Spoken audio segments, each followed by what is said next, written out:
Oi, gente. Hoje eu vou dar continuidade ao vídeo, enfim, que a gente vai discutir os mitos e falácias a respeito da psicanálise, sobretudo partindo da discussão desse livro aqui.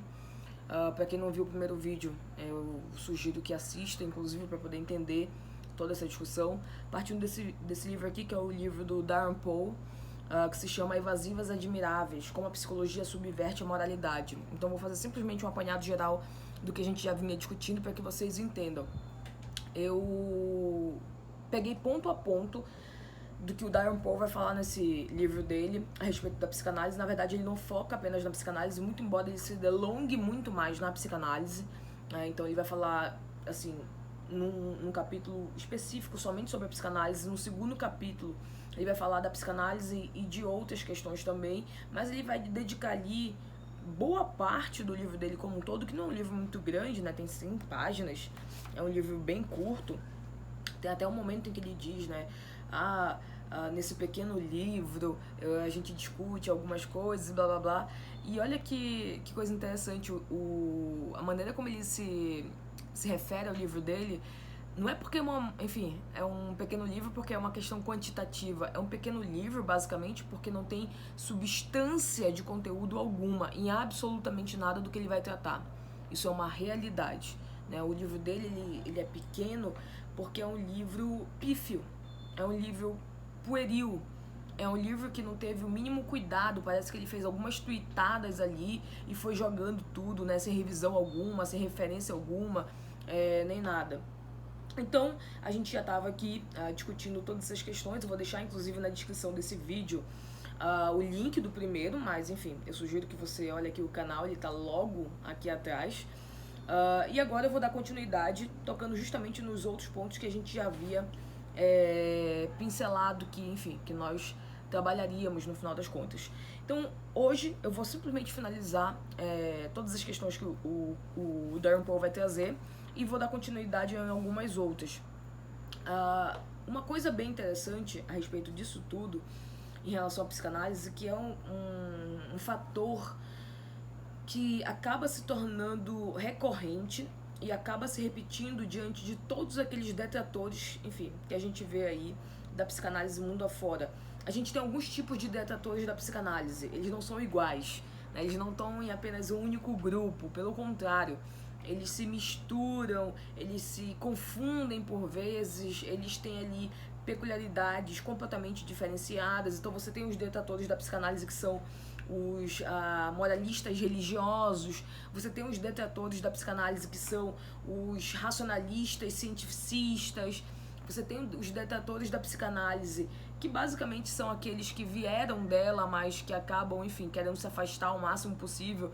Então é aquela coisa, né? Quando você se aproxima muito de algo e você tende a tentar se afastar, você precisa denegrir completamente a imagem, enfim, a reputação daquele objeto para que você consiga se sobressair e crie a sua própria personalidade, né? Isso acontece muito na relação de adolescente com os pais. Por que a relação de adolescente com os pais ela sempre é muito conflituosa, por vezes, na maioria dos casos? Porque basicamente o adolescente está ali naquele período em que ele precisa se afastar o máximo possível dessas figuras para que ele consiga construir a sua própria identidade. Então, com isso, ele acaba se rebelando, ele acaba falando mal, ele acaba, enfim, tentando de alguma maneira assassinar a reputação daqueles objetos que são tão parecidos com ele, mas que ele precisa realmente se afastar de uma maneira frontal. Então isso acontece muito com a psicanálise, né? Então nós temos ali especificidades de detratores da psicanálise. E uma coisa que, enfim, que é algo também que eu acho que é importante para que a gente toque, é que a psicanálise ela sempre sobreviveu a absolutamente tudo isso. E isso é uma coisa muito interessante, porque eu vi a Rudinesco falando sobre isso, inclusive quando ela se refere a um outro grande historiador da psicanálise, que é o Peter Gay, né? Ela até diz uma coisa interessante, ela diz o seguinte: olha, o Peter Gay ele falou uma coisa que todo grande historiador deveria falar, que é, enquanto, enfim, não encontrarem fatos, eu continuarei tomando esse posicionamento em relação à psicanálise. Mas se um dia alguém me trouxer fatos de fato, né, que comprovem todas essas falácias, todas essas acusações, essas ilações em relação à psicanálise, e aí eu realmente vou revisar minha teoria aqui. Eu vou revisar os livros que eu escrevi sobre o Freud, sobre algumas relações na psicanálise, não tem problema nenhum, porque eu sou um historiador, então eu trabalho com fatos, no final das contas. Isso é uma postura realmente de um estudioso, de um historiador, especificamente, mas não é isso que a gente vê, inclusive e sobretudo, em relação aos próprios destruidores da psicanálise, né? Eles são muito fantasiosos, por vezes quase que delirantes, né? Então há muito ódio, há muito desejo, há muito interesse em acabar com a psicanálise, porque ela realmente é um demônio que você deve extirpar da humanidade. E aí com isso você acaba realmente caindo assim no limbo que é completamente, é isso, né? Fantasioso, delirante, ilusório, porque no final das contas é só um bando de coisinha que você queria tanto que fosse verdade, que você acaba ali de maneira verborrágica jogando. Então vamos lá, que eu vou continuar fazendo da mesma maneira como eu fiz no primeiro, né? Eu vou trazer algumas afirmações que tem no livro do Darren Paul e eu vou esmiuçá-las uma a uma aqui com vocês para que a gente possa restabelecer a verdade. Aqui eu disse, eu não sei se eu cheguei a falar desse último ponto no último vídeo, mas caso não tem problema que eu só faço aqui um retorno. Porque no último vídeo, eu lembro, né, que eu até lembro qual foi a página que eu parei, que foi na página 23 do próprio livro do Darren Paul, e aí que a gente vai discutir a questão da cura na psicanálise, a questão do desejo, que ele vai se referir, etc. E aí, ele vai dizer uma coisa interessante, eu acho que eu falei isso no último vídeo, mas não tem problema que eu repito rapidamente esse pequeno momento aqui. Ele vai dizer basicamente que o Freud, ele escreveu propositalmente no final da vida dele um texto chamado Análise Terminável e Interminável para justificar o fato de que você passa o resto da sua vida ali num divã de um analista, né? Então foi para isso que o Freud escreveu esse texto. Então bora lá. Primeira coisa, eu até coloquei aqui, né, um comentário. Olha, o Darren Paul desconhece completamente este texto. Ele não conhece o texto Análise Finita e Infinita, que é, enfim, a mesma coisa, o mesmo texto, só que com traduções diferentes, né? Que é inclusive uma tradução que eu até prefiro. Por que eu disse que ele não conhece esse texto? Né? Por que eu consegui constatar isso? Porque se ele conhecesse esse texto, se ele já tivesse lido, ou até mesmo lido e entendido o texto, ele jamais usaria esse tipo de argumento tão falacioso. Por quê? Porque no texto do Freud, ele não faz uma ode ao fato de que você pode ou você vai eternamente ficar em análise num consultório de um analista.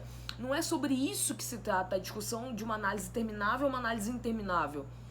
O que trata o texto de maneira geral, né, enfim, em resumo, é o fato de que ainda que você saia de um consultório de um analista, você, quando se submete a um processo analítico, de fato, você vai se analisar pro resto da vida.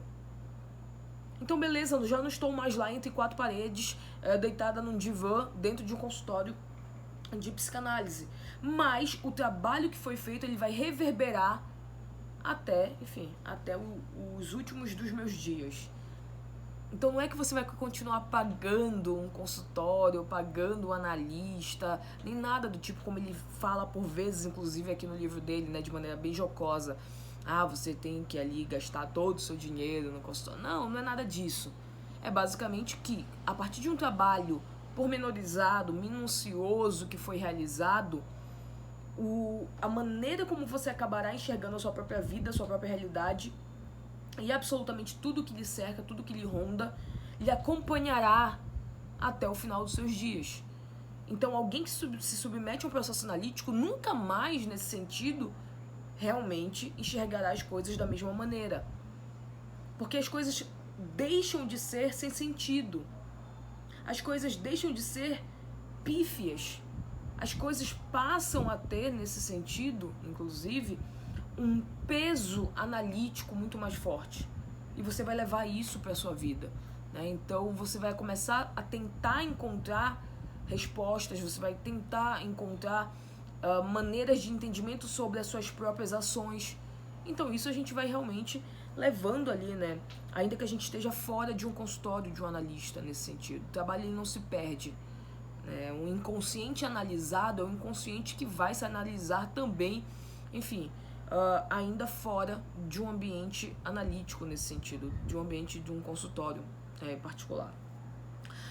Eu disse aqui que o Darren Paul ele utiliza, né, muitos argumentos, isso é óbvio, ao longo do texto dele inteiro, né, não somente com a psicanálise, inclusive, mas sobretudo com a psicanálise. Mas ele utiliza aqui argumentos ad hominem, né, em relação à vida de inúmeros psicanalistas que, enfim, que não são citados nominalmente. Ele somente diz isso, então eu até coloquei aqui na página 24. Aqui. Olha só como ele se refere, né? Olha só o que ele diz aqui, basicamente. Blá, blá, blá. Cadê? Se é que o conhecimento de uma doutrina escorregadia como a psicanálise pode ser chamado de verdadeiro ou exato. Ele está aqui se referindo a uma outra discussão que ele já estava travando, mas o que me interessa é o que vai seguir diante disso. E aí ele continua.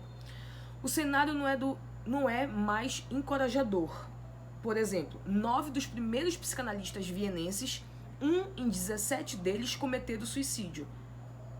Pera lá, Darren Paul, se isso é tão, assim, da maneira como está sendo posto aqui, por que tu não nominaste esses psicanalistas? Primeira coisa. Então, quem são esses 1 em 17 ou 9 dos primeiros? Quem são esses caras? Nomeia. Cite os nomes para que a gente possa, inclusive, fazer um trabalho que você não fez, que é um trabalho não porco, ir atrás das referências, ir atrás da biografia ou da história que ronda aqui a vida desses caras. Essa é a primeira coisa, tá? Eu não sei quem são. Para mim são apenas fantasmas que ele está citando aqui. Jéssica, tiveram psicanalistas, os primeiros psicanalistas que de fato tinham uma vida controversa, por vezes apresentavam determinadas psicopatologias, por vezes inclusive chegaram até a se suicidar, obviamente porque os psicanalistas também eram humanos. Eu acho que isso é esquecido por vezes, né? Enfim, se tem uma fantasia, um fetiche, né, muito interessante de que, olha, se você é, por exemplo, psicólogo, você jamais poderá apresentar determinadas questões. Se você é psicanalista, você também não poderá. Você é perfeito, você não tem questões, você não tem problemas, você não tem, enfim, patologias, nada disso. A mesma coisa, se você é médico, você não pode estar doente. São uns argumentos assim tão ridículos, sobretudo vindo por parte de determinadas pessoas. Quer ver uma coisa bem interessante, que a galera não vai gostar quando eu começar a entrar nessa discussão? Isso é algo que eu venho falando recorrentemente, inclusive, né? Porque cada vez, enfim, salta mais aos olhos. Você coloca determinados humanos em patamares tão idealizados, ou seja, não humanos, que você acaba desconsiderando qualquer coisa que possa ser, enfim, criada. Vou dar um exemplo, inclusive aqui agora. O Darren Paul, ele é um péssimo autor? Não, ele não é. Eu mesma já elogiei, porque a gente precisa ser justo, inúmeros dos trabalhos dele. Eu utilizo, inclusive em sala de aula, inúmeros trabalhos dele. Por exemplo, os 2 mais famosos que eu utilizo dele, Podres de Mimados e Em Defesa do Preconceito. São 2 excelentes trabalhos. Não somente, mas enfim, são os que eu mais utilizo. Poderia ver, inclusive, aqui na minha biblioteca depois alguns outros que não me vêm agora à cabeça, mas que eu utilizo também. Enfim, são 2 excelentes trabalhos que eu utilizo em sala de aula, inclusive. Porque a gente precisa dar a César o que é de César, ser justo. Significa dizer que ele é perfeito? Não, ele fez um trabalho imundo aqui. Não é um trabalho ruim. Não é um trabalho que tem ali problemas. É um trabalho imundo. É diferente. Da mesma maneira como ele fez um excelente trabalho em Podres de Mimados, em Defesa do Preconceito, aqui ele fez um trabalho imundo. Que, se fosse um aluno meu de 2º semestre de faculdade me entregando um material como esse, eu já ia falar, querido, pelo amor de Deus, você precisa entender que não dá. Se tratando de um autor best-seller, um autor renomado, um autor do cabedal de conhecimento e cultura do Darren Paul, é inadmissível. Parece que ele pediu para um estagiário que, enfim, que não tem o ensino médio completo, escrever um negócio desse aqui. Então, assim, o que eu tô querendo dizer? Que a gente precisa separar as pessoas. Ele se torna o pior dos teóricos por isso? Não. A análise diagnostical do Darren Paul, da cultura, da modernidade, enfim, de tantas outras questões, ela é excelente. O que ele tenta fazer, enquanto crítica com esse livro aqui, até entraria nessa questão. Porque o que ele tenta fazer é o seguinte, olha, determinadas teorias, elas subvertem a moralidade.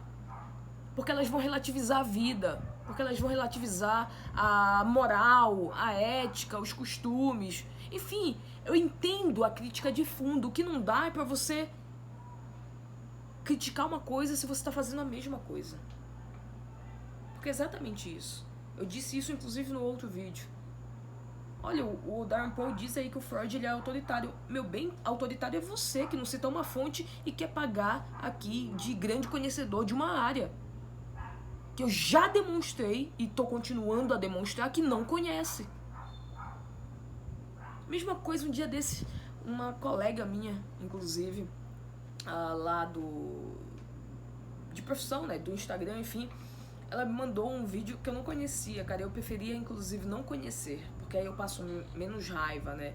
Ela mandou um vídeo de um maluco aí, né, como tem aí vários na internet, um maluco com uma pompa, como é bem comum hoje em dia, inclusive, né, com uma pompa de intelectual, de sabichão, daqueles caras que, enfim, né, como tem muito hoje esse protótipo do conservatim, como eu digo, né, que é esses caras que querem pagar de moralista, de pudicos, de grandes conservadores. O cara é simplesmente um papagaio de frases feitas de autores mais conhecidos, né, pelo amor de Deus, criem vergonha na cara de vocês.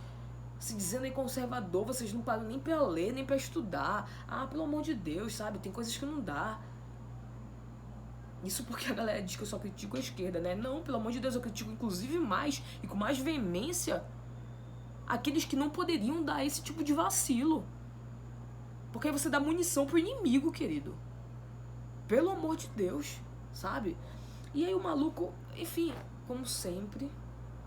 Porque é conservador, né? Então, se você é conservador, você precisa falar mal da psicanálise. Porque, enfim, você não vai defender um pervertido que nem o Freud. Ah, criem vergonha na cara de vocês. Se poupem, me poupem e nos poupem.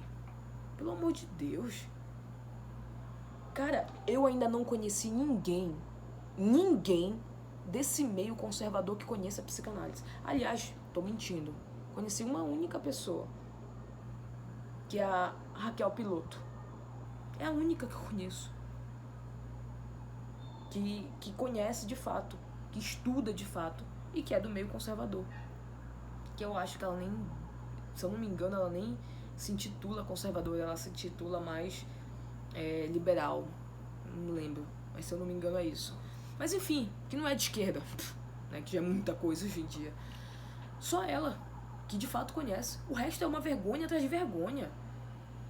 Subconsciente, instinto, pervertido. Ai, sabe? É uma coisa assim que cansa. Aí esses caras vão debater com um cara que estuda isso há 20, 30 anos, que só estuda psicanálise, mas que é um cara escroto, que defendem coisas imorais de fato, que tem uma visão deturpada da cultura, da moral, da ética.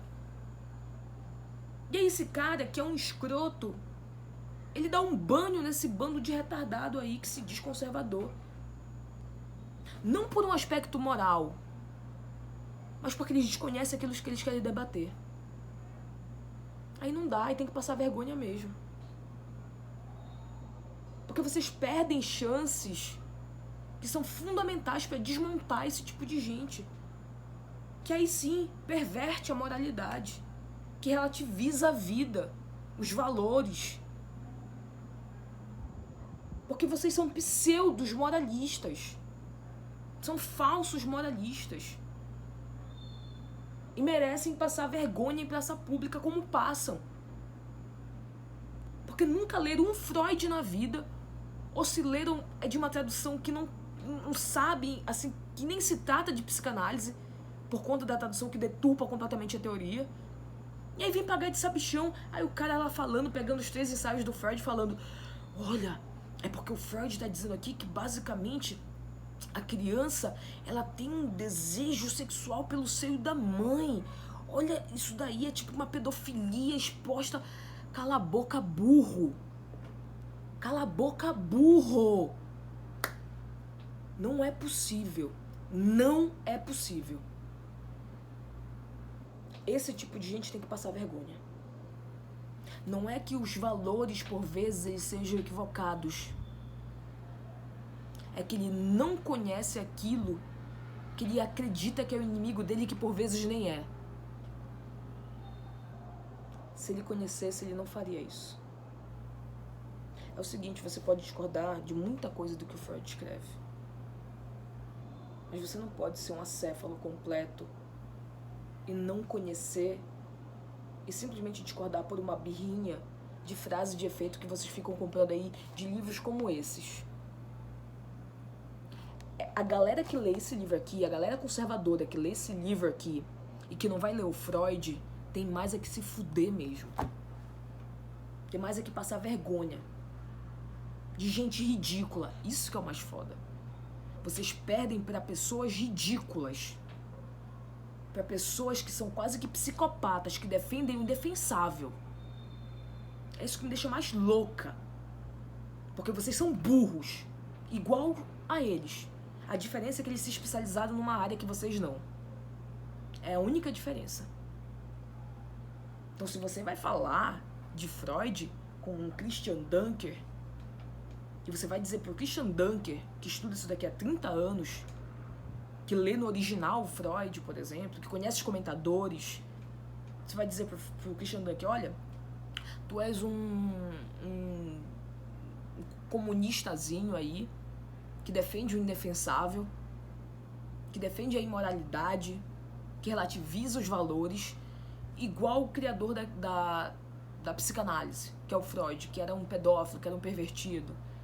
Se tu fazes isso, tu mereces que ele te dê uma sova, como ele vai te dar. Porque ele conhece a psicanálise. Conhece a ponto de saber como deturpá-la por vezes. Para que ela entre no discurso que é mais conveniente para ele. É disso que eu tô falando.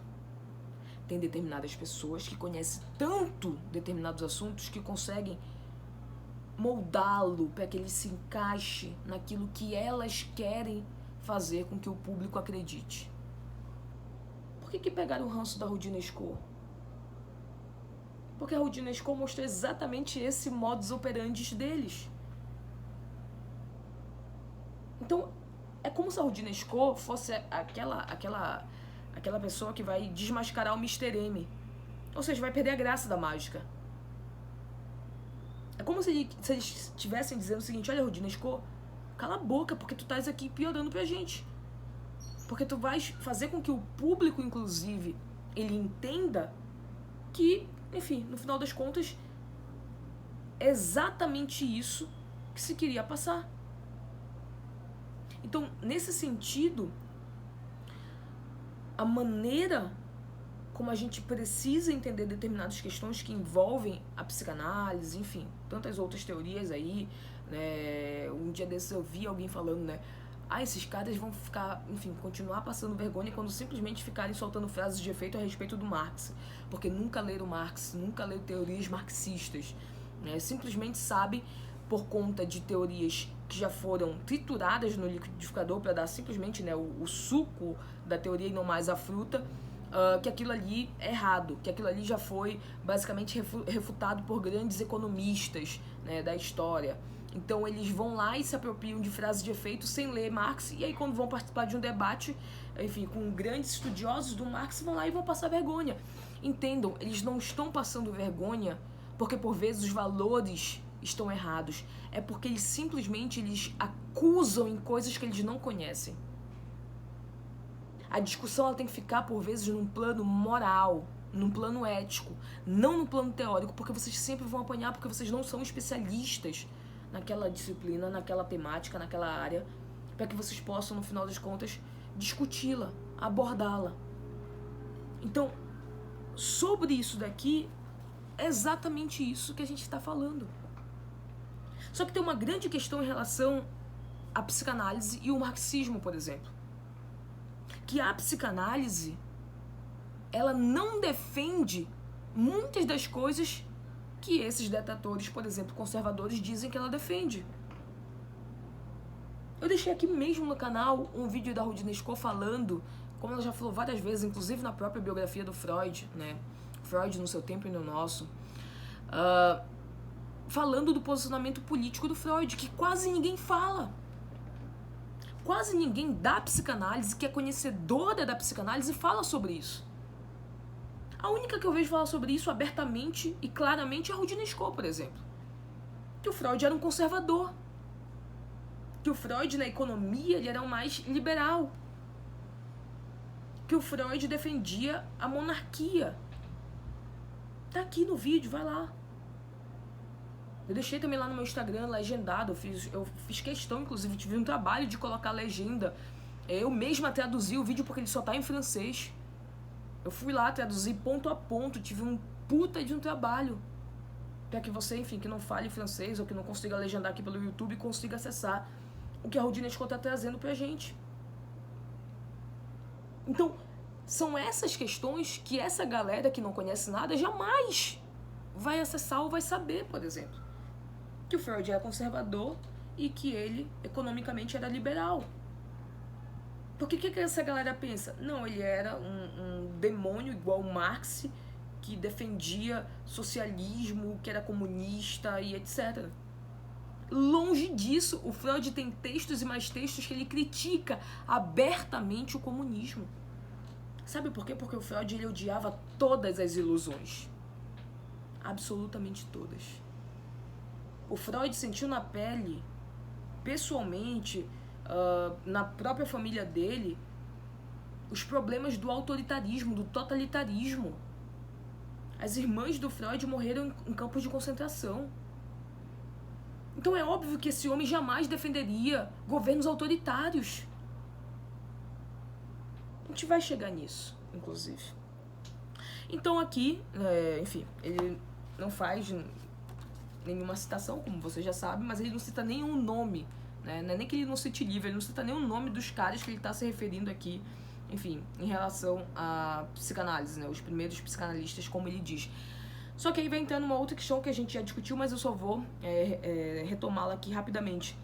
Ainda que isso fosse verdade, vamos lá. Ainda que isso fosse verdade, ainda que esses primeiros psicanalistas eles tivessem ali, né, se suicidado, como ele diz aqui, isso invalidaria a teoria? A resposta ela é óbvia, não, porque senão você não pode ler mais nada. Porque senão nada mais tem validade. Isso é muito importante. A gente vê isso, inclusive, na própria literatura.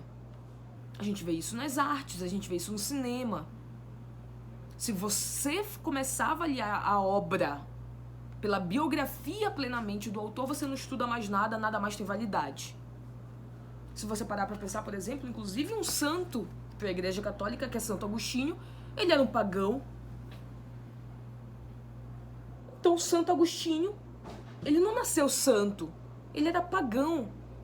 Ele viveu como um homem pecador, ele tinha amantes, ele teve um filho que não assumiu. Então ele não pode ser santo? Então assim, para de coisa ridícula de adolescente. Ai, tu és feio, tu és bobo, nada do que tu falas tem mais validade. Que coisa ridícula, vai ler. Ainda que fosse verdade todas essas falácias, ainda que, por exemplo, Freud tivesse dormido com a cunhada, comido a cunhada, o que diabos isso tem a ver com a teoria dele? Como é que esse argumento ridículo invalidaria todas as teses dele? Vocês têm noção do quão ridículo é isso? É diferente, por exemplo, de eu vir na internet vender curso pagando de bom marido, de bem casado, se eu tô louco de colocar chifre na minha mulher. Aí é diferente, porque você tá vendendo um curso sobre ser um excelente marido, sendo que você é um grande adúltero. Aí a sua teoria, ela é invalidada. Por quê? Porque ela tá literalmente ligada à sua biografia, querido. Aqui não.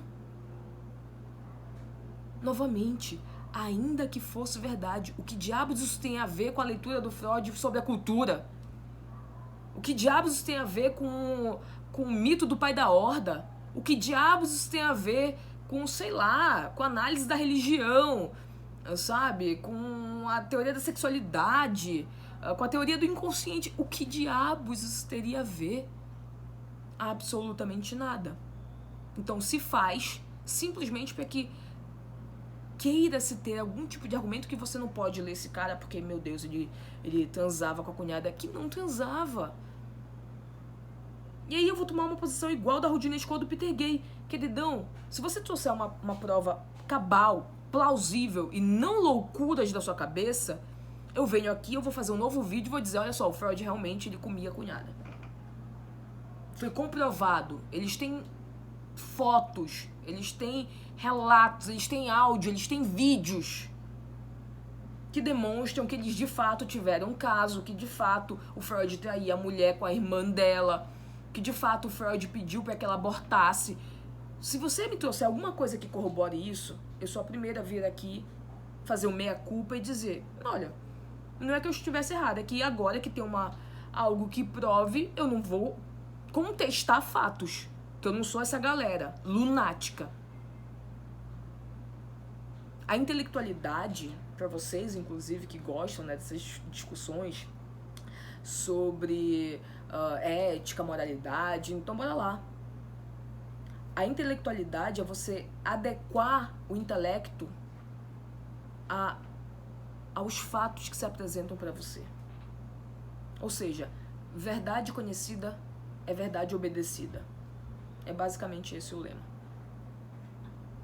Se eu sei que 2 mais 2 são 4, eu vou lá, coloco um palitinho do lado do outro, eu conto e vejo. Já que tem aqui 2 palitinhos aqui, 2 palitinhos aqui, quando eu vou contando dá 4. Ok, então eu não vou questionar fatos. Não tem como. Porque aí é muita ideologia, é muita paixão, é muita loucura. Agora, enquanto você não me apresentar como é que eu posso fazer essa contagem, e você simplesmente me falar o seguinte, olha, eu quero que você acredite porque eu estou dizendo que você deve acreditar porque eu estou falando pra você, então acredite na minha palavra. Aí não, amor. Aí eu vou ficar com os meus olhos, com os meus sentidos, sabe? Eu não vou acreditar simplesmente porque tu queres, porque tu és mimado o suficiente pra fazer com que todo mundo queira, enfim, tenha que acreditar naquilo que tu desejas. Não. Me traga fatos que a gente não discute mais a questão. Enquanto não, você simplesmente é um maluco que tá aí pedindo palco, né? E a gente não vai aplaudir maluco. O Darren Paul diz o seguinte aqui, ainda nessa página, na página 24. Até 1978, até 1978, Freud alegava que seu verdadeiro inimigo não eram os nazistas, e sim a Igreja Católica. Olha só. Eu não vou dizer pra vocês novamente, né? Eu não vou precisar ficar, enfim, repetindo o que vocês já sabem, né? Que não tem fonte alguma nisso que ele tá falando aqui, né? De que o Freud dizia que a Igreja Católica era o verdadeiro inimigo, não os nazistas. Isso não existe. Isso não tem dados, isso não tem fatos, não tem nada que corrobore essa loucura que tá escrita aqui. Mas por que isso é uma loucura, assim, mais absurda do que, inclusive, muitas das outras que ele já falou? É porque o Freud ele sofreu na pele a perseguição nazista. O Freud perdeu parentes. O Freud perdeu irmãs. O Freud quase teve a sua filha mais amada morta na mão dos nazistas. O Freud só aceitou fugir de Viena depois que prenderam a Ana Freud durante um dia inteiro para interrogá-la. Isso porque ela se colocou na frente dele porque eles queriam levar o Freud, que já estava muito doente. Quando os nazistas bateram na porta lá dos Freud, eles falaram, a gente vai levar o Dr. Freud sim, ele vai ser interrogado. E como ele estava muito debilitado, com câncer já avançado, muito doente, isso foi um ano antes da morte dele, inclusive, foi em 1938. No mesmo ano que ele está dizendo que o Freud falou uma loucura dessa.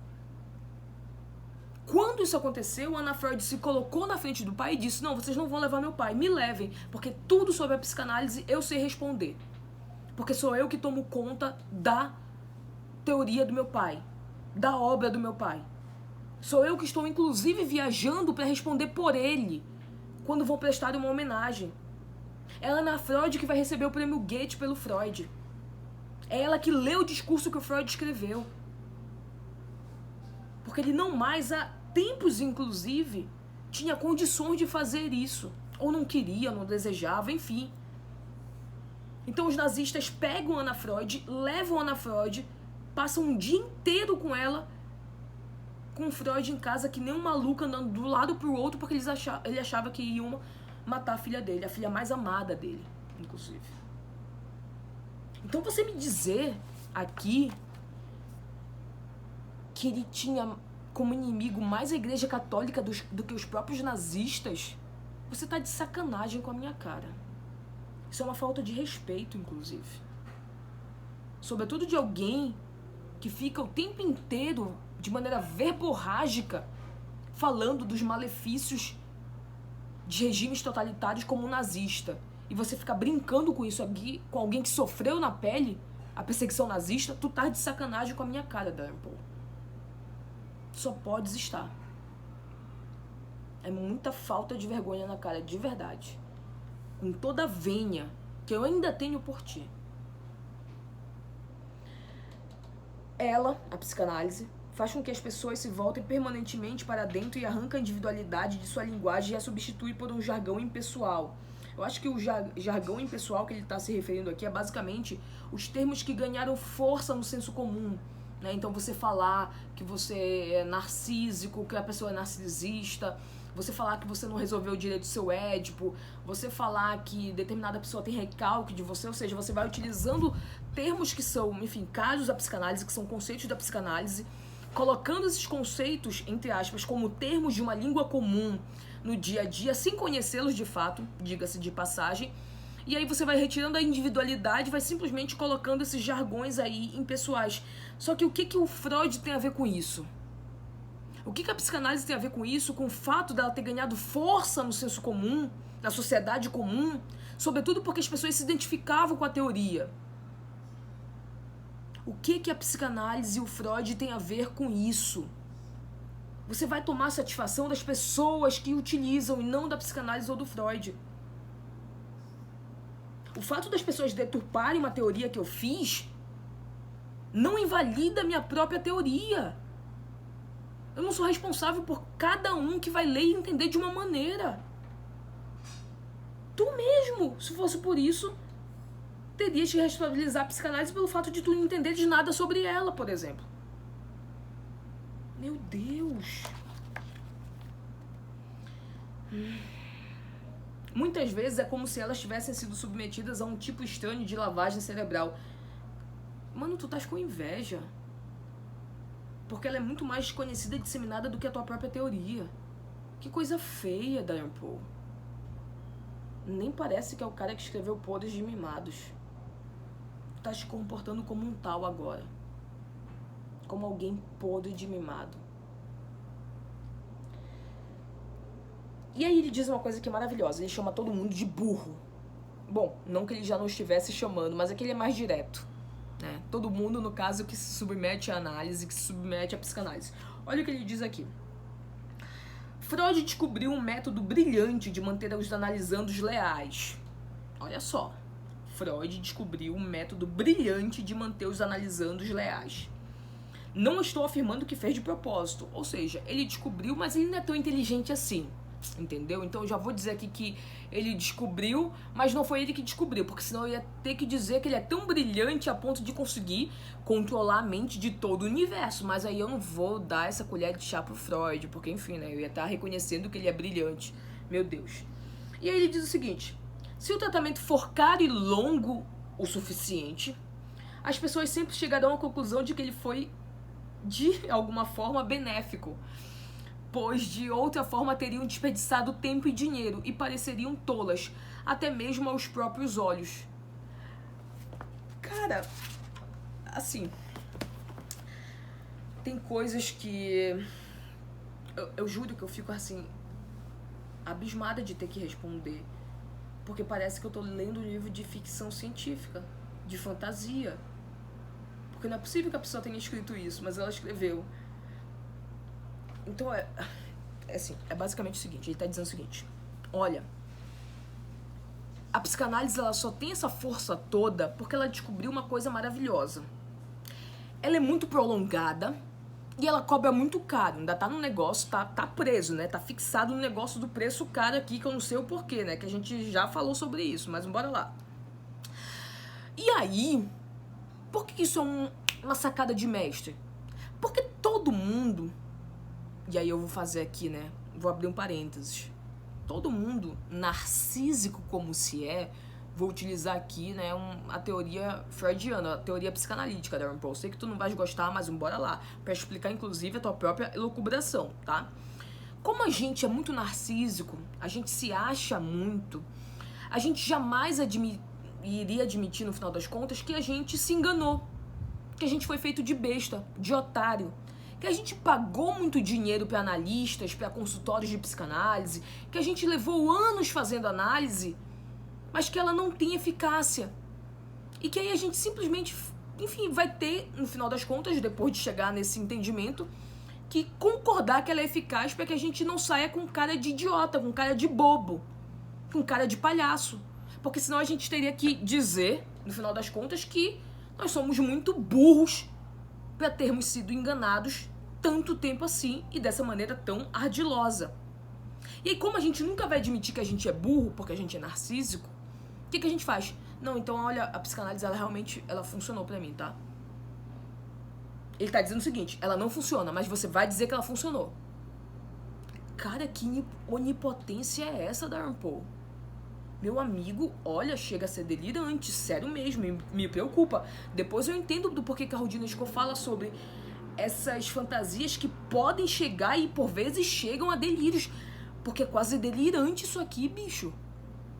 Tu estás me dizendo que se alguém chegar pra ti e falar: olha, eu fiz psicanálise durante anos e a psicanálise salvou minha vida, como eu escuto diuturnamente de várias bocas por aí. Tu vais me dizer que essa pessoa não sabe do que ela tá falando, não. Não sabe, não. Ela é otária, entendeu? Só que como ela nunca vai admitir que ela é otária, ela vai mentir pra poder, enfim, sair por cima ali. Tu não consegues cogitar a possibilidade de que ela está falando algo que é verídico e de fato aconteceu na prática. Tu és tão arrogante, tão delirante, tão soberbo, tão podre de mimado, que tu não consegues cogitar que tu estás errado. É todo mundo que tá errado, menos tu. Olha, a certeza, ela realmente é psicótica. O neurótico, ele duvida, o psicótico, ele tem certeza. E tu estás me assustando muito aqui. Porque é quase como uma certeza psicótica, absolutista. Tu não consegues cogitar que tu estás errado. O mesmo cara, ou os mesmos caras, né, quem compra normalmente esse discurso, quem se enquadra muito bem na caixinha conservadora e etc., os mesmos caras que acreditam fielmente na figura divina de Deus. E olha só, eu não estou discutindo isso ou não. Eu só estou dizendo que você não pode apontar o dedo pro coleguinha se você funciona da mesma maneira, só que com objetos diferentes. Por que você, por exemplo, que acredita em Deus, não poderia ser delirante? Não poderia estar errado? Não poderia admitir, inclusive, que aquilo ali não tem eficácia alguma? Tá vendo que quando a gente muda o objeto, tu te tomas? Tu achas que, epa, aí não, Jéssica, aí tu não pode tocar nisso daí, porque isso aí é sagrado. Aí não. Entenda, parte-se na argumentação da mesma base. É por isso que vocês não podem funcionar de maneira peremptória, absolutista. porque isso vai se voltar contra vocês. Novamente, o mesmo cara que tá me dizendo tudo isso daqui é o cara que não citou uma fonte ao longo de todo o livro dele. Quem é o autoritário aqui? Sabe? É isso. Parece que no final das contas o livro é uma eterna projeção. Uma eterna projeção dos seus próprios conflitos. Parece que o autor do Podres de Mimados, ele só escreveu aquele livro porque ele se olhou no espelho por vezes. Que loucura, meu Deus. Que loucura. A coerência mandou lembranças. Que loucura. Ok. Deixa eu só ver. 24, já li o terceiro parágrafo. Ok. Ok. E aí, enfim, já estou me encaminhando aqui pro final, tá? Enfim, nós iremos finalizar aqui o livro do Darren Poe, a parte da psicanálise, né? O próximo vídeo, inclusive, que eu farei vai ser especificamente para falar a respeito da cientificidade da psicanálise, né? Eu acho que é um tema bem importante, um tema que, enfim, que é bem abordado, já foi muito bem abordado, né? Por vários, enfim, outros, inclusive aqui, né? Do YouTube, já tem vários vídeos sobre isso aqui, enfim, a rodo.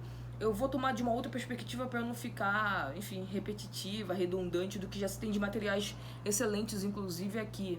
Eu nem tô falando de livros, porque livros é óbvio.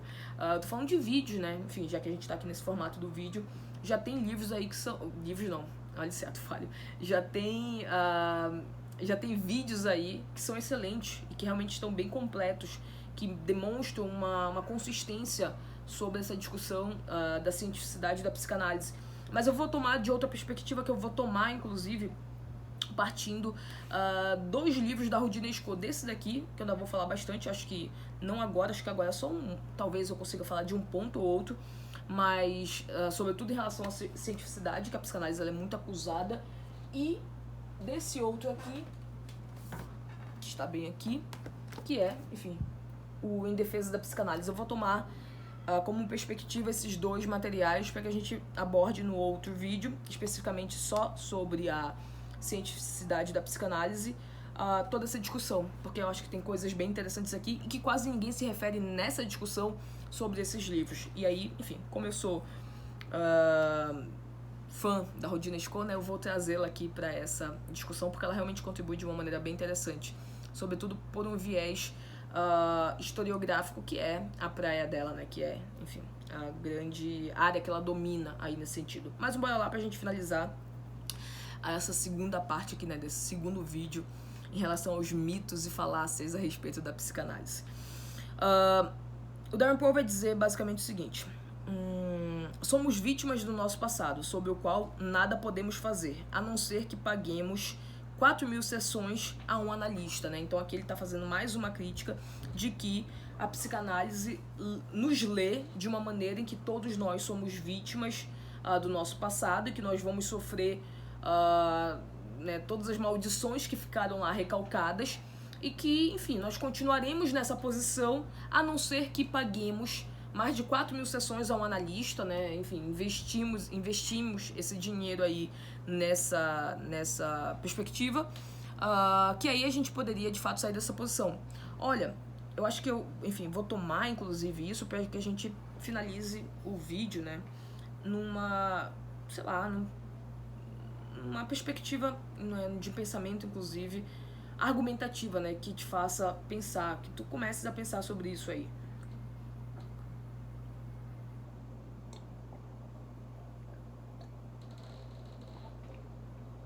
Licença para beber água, eu realmente estava precisando. Seguinte, todo mundo precisa fazer psicanálise? Eu respondi nessa pergunta no último vídeo, mas eu vou retomá-la para falar a partir dessa perspectiva aqui. Todo mundo precisa fazer? Não. De maneira bem direta. Se fosse por um desejo meu, eu falaria que sim, né? Que quem dera que todo mundo pudesse fazer. Mas, sendo bem honesta e direta, não. Nem todo mundo precisa fazer análise, primeira coisa. Segunda coisa, todo mundo é passível de um tratamento psicanalítico? Também não. Eu não concordo com visões, inclusive, de outros colegas que dizem que todos nós, ou seja, todos os seres humanos poderiam ser analisados psicanaliticamente em um consultório. Eu não concordo com isso. Eu acho que a psicanálise ela consegue analisar qualquer objeto, não necessariamente dentro do consultório. Então, por exemplo, eu posso analisar, sei lá, o Michael Jackson a partir de uma leitura da biografia daquele grande artista, e eu vou pegar a psicanálise para tentar entender o que foi a vida do Michael Jackson, mas é uma leitura biográfica, analítica ali daquele personagem, né, daquele artista. Não é no meu consultório, etc. Isso é uma outra questão, tá? Mas nem todo mundo pode ser submetido analiticamente ao, enfim, né, ao divã, à própria análise, né? Nem todo mundo é psicanalizável nesse sentido, né? Isso é uma outra questão. Significa dizer que nesse mundão de meu Deus, nós temos maneiras diversas, inúmeras, infinitas, de dar conta das nossas próprias idiosincrasias, dos nossos próprios sintomas, das nossas próprias questões, enfim, da vida. A gente tem, assim, possibilidades infinitas. Então, é óbvio que a psicanálise ela só é mais uma delas. Faz muito sentido pra mim? Faz, assim como faz muito sentido pra milhares e milhares de pessoas. Não se preocupe que a psicanálise não vai morrer. Porque, enfim, né, o ser humano ele sempre vai ser neurótico nesse sentido. Ele sempre vai ter questões, né? Então, enfim, ela vai continuar ali em existência, no horizonte. Mas, se ela é somente mais uma maneira de se ler, significa dizer que você tem uma possibilidade múltipla de funcionar diante das suas próprias questões. Então, assim, essa falácia dele aqui de que para todo analista, é isso que ele está dizendo no final das contas, ou para todo mundo da psicanálise, você só pode lidar com as suas questões se você se submeter a um processo analítico. Isso não é verdade. Isso é, assim, é até impossível de ser verdade. Porque a gente jamais conseguiria trabalhar somente dessa forma. Isso é muito interessante porque isso fala muito mais de muitos detratores da psicanálise do que dela própria. Sabe por quê? Porque eu tenho certeza que se eu perguntar pra um monte de gente aqui que acredita de maneira dogmática e cega numa perspectiva de vida, seja religiosa, seja ideológica, se eu perguntar pra essa pessoa, olha só, pra você, a gente só tem salvação se a gente se submeter ao evangelho, se a gente se submeter a Cristo, a religião, a Deus, a maioria vai me dizer que sim. Por quê? Porque só há uma possibilidade de leitura. A gente só tem salvação enquanto sociedade se nós nos tornarmos uma sociedade completamente igualitária, se nós deixarmos sermos estatizados, controlados pelo Estado. Um comunista, um socialista, um marxista vai dizer sim, é exatamente isso. Para a sociedade avançar, você tem que se submeter a essa ordem e acabou. Eu sou psicanalista, então eu sou freudiana. Então eu vou responder da mesma maneira como Freud respondeu para absolutamente todas essas questões. Não há uma única forma de lidar com as questões humanas. Nesse caminho, cada um terá que trilhar a sua própria história. Então não é com a psicanálise que haverá salvação, não é com a religião que haverá salvação, nesse sentido freudiano, tá? Me perdoem aí os amigos religiosos cristãos. Não é certamente com o socialismo que haverá salvação, não é com o capitalismo que haverá salvação, não é com ilusões que se será salvo. Você terá que construir a sua própria história. E aí você vai ter que, enfim, ver de que maneira ela pode funcionar para você em busca da sua própria felicidade, da sua própria, enfim, vida, sentido da sua vida. A gente não pode ter totalitarismo na psicanálise, porque senão não existe psicanálise. Inclusive de pensamento. Sobretudo de pensamento. Então, assim, Darren Paul, isso daqui fala muito mais de ti, novamente. Detratores da psicanálise falam muito mais de vocês, novamente. Porque fala muito mais do quão egóico, narcisicamente é o ser humano. Fechado, encaixotado, cego de paixão. Fala muito mais da gente do que da coitada da teoria. A psicanálise é um diagnóstico? Não, desculpa. Às vezes eu erro a minha própria letra, né? Eu não entendo a minha própria letra. A psicanálise é dogmática?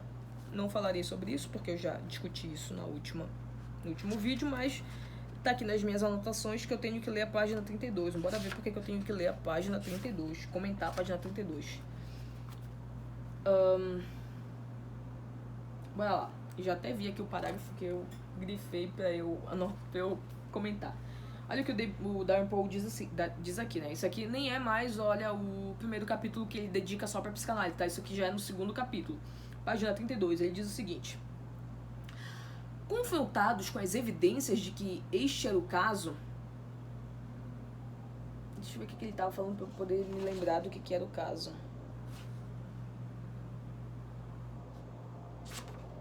Específica em relação a... Ah, tá. Ele tava falando basicamente da discussão que se tem em relação do porquê que existiu, né, uma psicoterapia mais behaviorista, mais comportamental, do porquê que ela precisou se fazer presente fazendo frente à psicanálise, porque a psicanálise, enfim, já não estava mais respondendo algumas questões que estavam se colocando. Aí diz o seguinte: confrontados com as evidências de que este era o caso, os psicanalistas prontamente concordaram com a astúcia de quem teve a sua teoria refutada pelas evidências, que, a não ser que o tesouro enterrado... Eu tenho que parar de ser tão sarcástica, né, de rir quando eu vejo uma coisa tão absurda, porque eu nunca mais vou me esquecer da frase, né? Risinho de deboche é argumento de puta. Então eu tenho realmente que parar com isso, mas é porque não é nem deboche, que não é possível, meu Deus, sabe? Tem coisas que, a não ser que o tesouro enterrado fosse encontrado, a fobia seria substituída por algum outro sintoma, provavelmente pior que o original. Nenhuma substituição de sintoma jamais foi encontrada. Senhor. Mas é claro que para a psicanálise alguns sintomas estão submersos demais para ser vistos, exceto para si própria.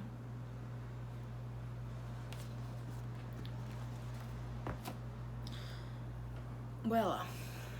Calma, eu vou respirar. Até que eu consiga ensinar, pelo menos. Porque o ódio me consome. Aos meus amigos aí que acreditam, né, que trabalham com a teoria dos temperamentos, eu sou completamente colérica. Eu acho que já deu pra vocês perceberem. Então, o ódio, ele é muito presente na minha existência, né? Enfim, tem uma explicação psicanalítica melhor pra isso, no meu entendimento, de estrutura psíquica. Mas bora lá. Seguinte, ele tá basicamente falando o seguinte, olha só. A psicanálise, ela foi refutada pelo behaviorismo, né? Ele tá falando isso. A psicanálise foi refutada porque o behaviorismo, ele trabalha com evidências, a psicanálise não. A psicanálise não trabalha com evidências. Eu vou falar disso melhor lá no vídeo sobre a psicanálise e a ciência, tá bom? Eu vou me atender nessa discussão aqui agora.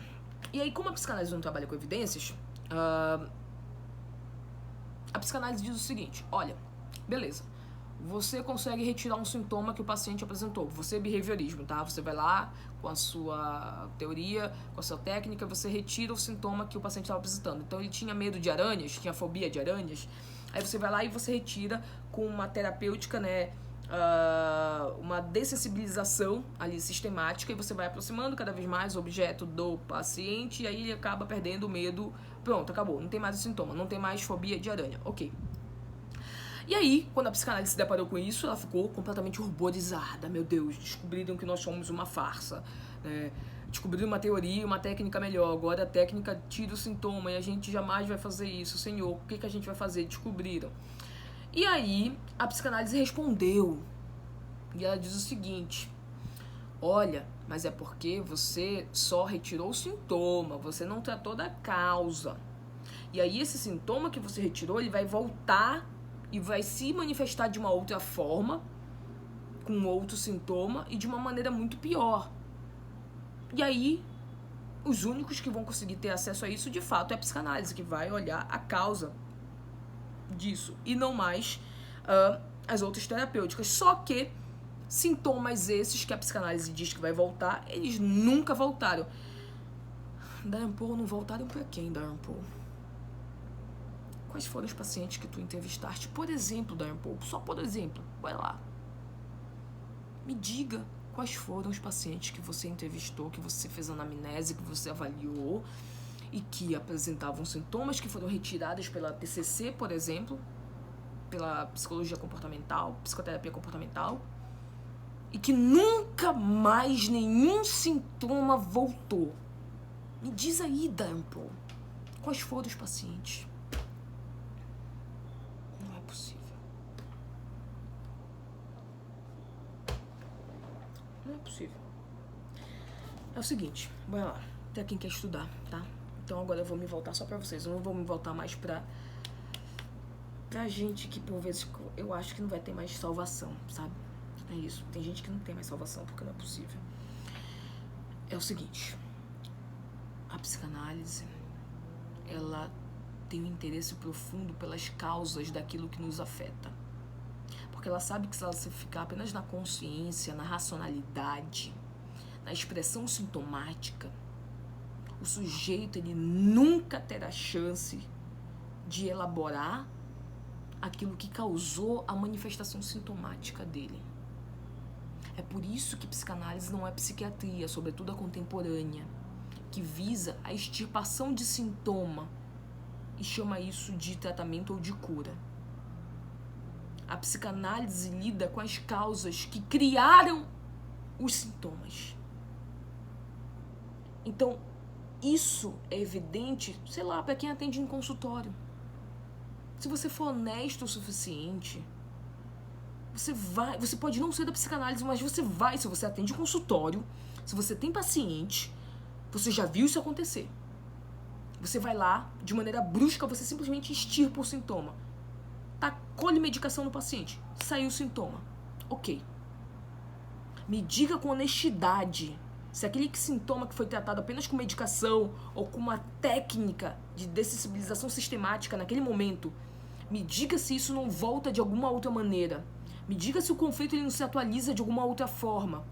Ou me diga, inclusive, se o próprio sintoma ele não volta em algum outro momento. Seja sincero e me diga isso. Eu posso afirmar para vocês, não somente pelo que a gente já tem na literatura, que ela é, assim, exposta em abundância, inclusive. Não somente por isso, mas, sobretudo, pelo que eu vejo diariamente no consultório. Pacientes que estão sendo tratados, por vezes, logo no início, somente com medicação, que a medicação ela dá conta de controlar os sintomas ou de extirpar alguns sintomas. Quando eles simplesmente ficam aqui nesse polo, absolutamente depois, posteriormente, é atualizado as expressões sintomáticas ou adicionado novos sintomas na manifestação psíquica conflitual do paciente. Isso é evidente. Então, qualquer um que atende num consultóriozinho. Então, como é que tu me afirmas, Darren Paul, com a maior das pompas, que nenhuma substituição de sintomas jamais foi encontrada? Jamais foi encontrada? Jamais foi encontrada? Olha, sério, de verdade, eu não queria chegar a esse nível de percepção, mas às vezes chega no nível que eu não sei se é porque quer chocar ou quer vender o livro, mas parece mau caratismo, sério mesmo. Porque tu és psiquiatra, cara.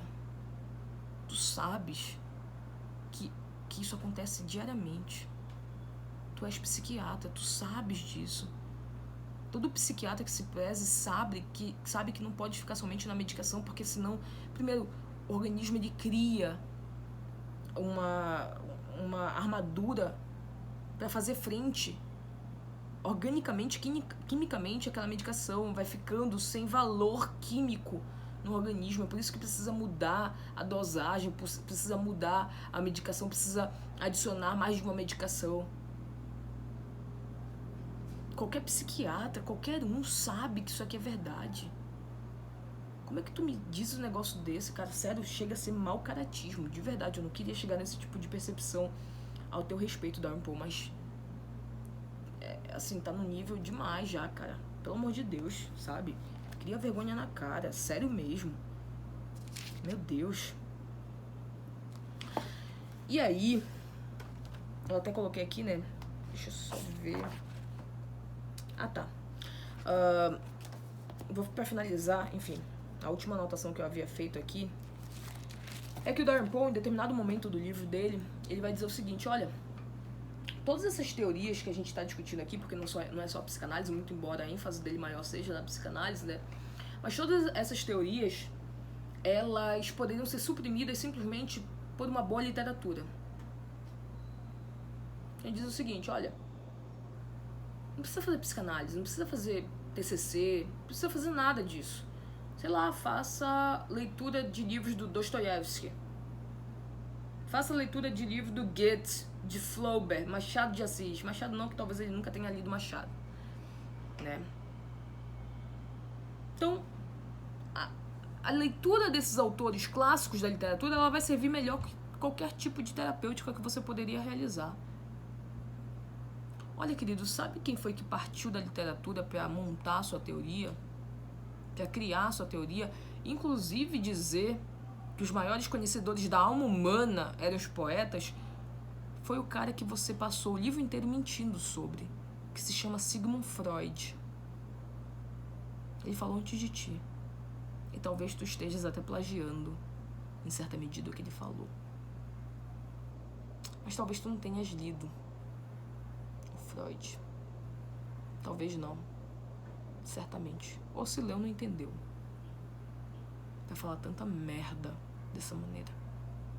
Ou então tu vais dar uma de Michel Onfray, que disse que passou 3 meses direto, 3 meses direto lendo todas as obras do Freud.